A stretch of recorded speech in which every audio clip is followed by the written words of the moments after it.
another Momentum Monday. Welcome, welcome. Happy to have you today.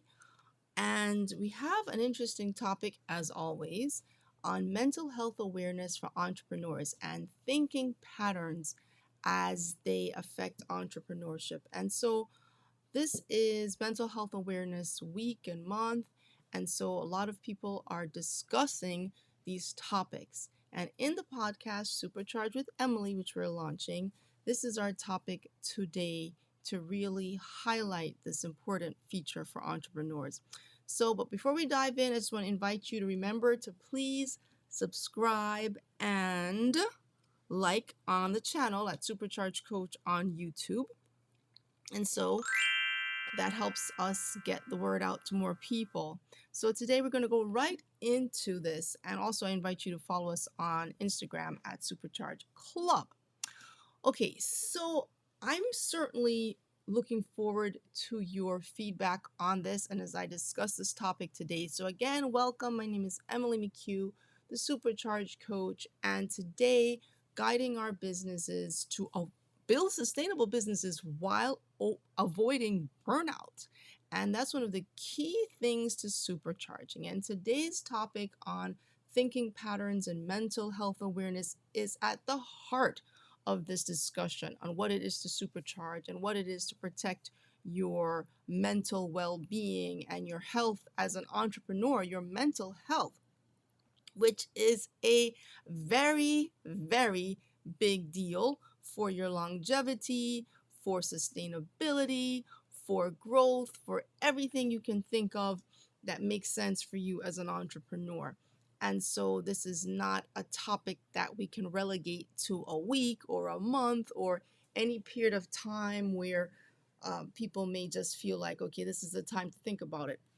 It's great to build awareness for something, but it is an ongoing topic that has to be discussed all the time. And so this week, we just want to highlight some very specific points on it. And today, I actually was listening to a uh, uh, Instagram live actually with a psychologist by the name of Dr. Olivia Reams. And she can be followed on Instagram at dr.olivia, OLIVIA.REMES. And she was having a really interesting conversation with Penguin Books on a new book that she had recently written. I think it's called Thinking Patterns. And she was highlighting some of the key things. I just made some notes of what she said, highlighting how people, different categories of how we think. So I thought I would break it down today specifically to entrepreneurs and how we would apply it. So I'm just checking some notes from what she said and reframing it in for an entrepreneurial discussion. So without further ado, let's just go right into this. So the first challenge that most entrepreneurs have is we overthink. I think that's not a surprise to a lot of people. As entrepreneurs, we overthink. And one of the things that Dr. Reams mentioned was that we can be indecisive. Like, indecision is one of the hardest things because we can't make a decision and therefore we get stuck. And we can't make a decision because we overthink. That's probably the main reason why we can get caught up in that place where you just can't move forward. And so being aware of the tendency to just overthink in terms of things have to be perfect. So the idea of this perfectionist thing that we are familiar with, that it's never good enough, so I'm not going to do it. I'm not going to move forward. And so we're looking for another reason why we need to do it or not do it and then do nothing. So that's a really, really huge one. So let me know if this one is something you can identify with, because I certainly most definitely can. The next one is self-flagellation, to self-flagellate. Now, this may sound like a really kind of bizarre, over-the-top expression, this kind of self-punishment, like beating up yourself when things don't go right or the way they don't go the way you'd like them to go. And yeah, entrepreneurs do this in a major, major way. And so that's a problem. And when you do this, we get caught up in this whole negative thought process and how, we kind of just totally make things harder when we get into this mindset. So we have to like flip it over to a more positive way of thinking of a situation, which obviously things go wrong. We know that all the time. And therefore, we beating ourselves up is not going to solve anything. The third point I want to highlight is that a lot of entrepreneurs, we tend to ruminate over things. We just can't let it go. If something happened that we would have liked to have done differently, wish had turned out differently, we tend to just hang on to it and chew on that thing and just keep, again, the beating up of ourselves. But the rumination is like rehashing and rethinking through something like a decision you would have made differently, or a choice that something you'd have done in a different way now. But obviously we all know that we cannot, as much as we would love to, change anything that was done in the past. And it can be very, very detrimental to your business if you get stuck in these loops. So what are some things that you might want to think of other than doing these three things? What are three other things you might want to consider doing as I squeeze off the page? All right, so instead of overthinking, we want to just decide, even if it might not be the best option the world has ever known, pick an option and go for it. You just have to. And if it ends up not being the best one, then choose another one. But at least you're moving in a certain direction, and that's really critical. So just decide. Stop overly comparing and overly wondering, is this the best way? Is that not the best way? I mean, obviously, you want to take care in making decisions. So I'm not suggesting just randomly, without any thought of anything, just do things. No, you want to think through things for sure, but you need to know when to call it a day, when to not over tweak and keep going and going and going. The self-flagellation one, you've got to forgive. Forgive whatever happened that was not ideal or not optimum. Forgive yourself, forgive the person, forgive the situation, and just learn and move, because otherwise you're stuck and stuck. And then for this last one of rumination, it's about going forward. Instead of just chewing over, rehashing, it's a forward momentum. What will it take for me to go forward? What will it take for me to go to the next step? So those are some key things that I want us to think about. And so there's a really interesting thing that she shared, the Dr. Reams, in her discussion. She talked about emotional reasonings and that we're looking for evidence in our decision making by how we feel. And you don't want to make decisions exclusively based upon how you feel. And the whole idea of the indecision or not being or overthinking is, she talked about something called the maximizer versus the satisfier. So someone who's trying to maximize, make the best, get the best of everything, and takes the time to research it to that extent, that excessive meticulousness, which can drain your energy, versus this one that is called the satisfier, which is when it's good enough and understanding that it is good enough, that this will work. I can still move forward with this. I don't have to make it any better. And that is a really, really big deal, because that is where a lot of us really get caught on this entrepreneurial journey. We cannot get out of the rut because we feel things are not good enough.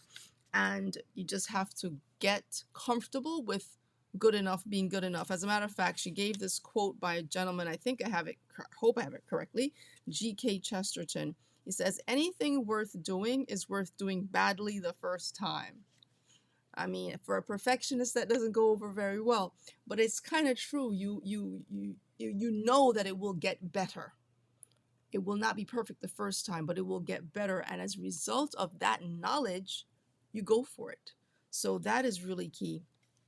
And she also highlighted the importance of defining success, which is something that's really obviously important, because if you set your bar so high where you'll never reach it, then you'll always be setting up yourself for for having a mental health challenge, in that you'll never feel satisfied or accomplished in anything that you do. So I'm going to end with this one really cool question that she asked, and it's called the miracle question. And this is by another psychologist whose name I did not get. And in a nutshell, it's like, suppose that while I was asleep at night, in the middle of the night, a miracle happened, and solving a problem that I had.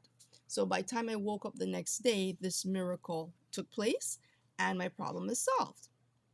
And whatever that problem is, maybe your mortgage is paid in full, maybe whatever. So some miracle happened overnight. So the next step in this thought process is, how do I know that a miracle happened? Like, what would have taken place that I will know that that took place, that it happened? And then how I know that a miracle has happened. Okay, yeah. And then how would others know that something is different or changed for me? How would somebody else recognize the difference? So I encourage you to think about this. What would a miracle look like in your life if there's a challenge that you're facing, a situation you're in, and you're not quite sure or clear to see your way out of it?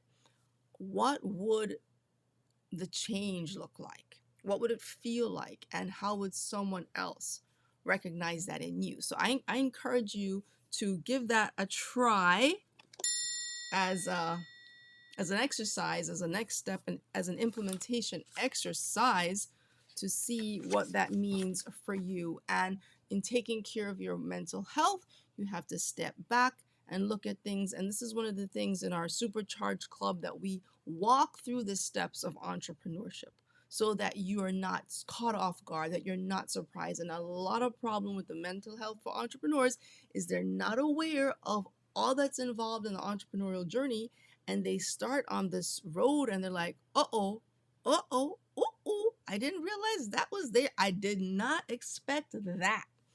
And as a result of that thought process, things go awry. So I'm here to tell you, you don't have to do it alone. You do not have to struggle through this process by yourself. There is support. And one of the supports that you can get is the Supercharged Club. So check us out at thesuperchargedclub.com to help you go through this process and have the support that you need. So that's one thing. And the other thing is the self-affirmation, reminding yourself of the value that you bring, reminding yourself of how important it is what you do. And when you have that firmly in mind, you're like, yeah, it's worth keep going for sure. Things might not be easy all the time. I may have my challenges, but that's to be expected. And when you have that mindset, things change. You have a more positive outlook, and you see that you have more resilience and more fortitude to really face the challenges ahead. So I hope these tips are helpful. I hope this discussion is helpful, and I certainly look forward to your thoughts, your perspective on this, that you will share in the comments below. And let me remind you before we depart that I'm actually officially going to have an official launch party for this new podcast, and I'll be sharing with you more about the podcast as we go along. So I encourage you to set your notifications at Supercharged Coach on YouTube if you're watching there. I will do a YouTube live, and it will be in June, probably around the third or fourth week, probably around the fourth week of June. So I'll give you the date as we get closer. But the good news is that that is forthcoming. So I want to thank you all again so much for watching, for being here for another Momentum Monday, the Supercharged with Emily podcast. And I wish you a great week and look forward to your feedback and your thoughts. Again, please subscribe, like, comment, all the things that make it possible for the video to be seen by more people, so more people can benefit and also get help for their entrepreneurial journey.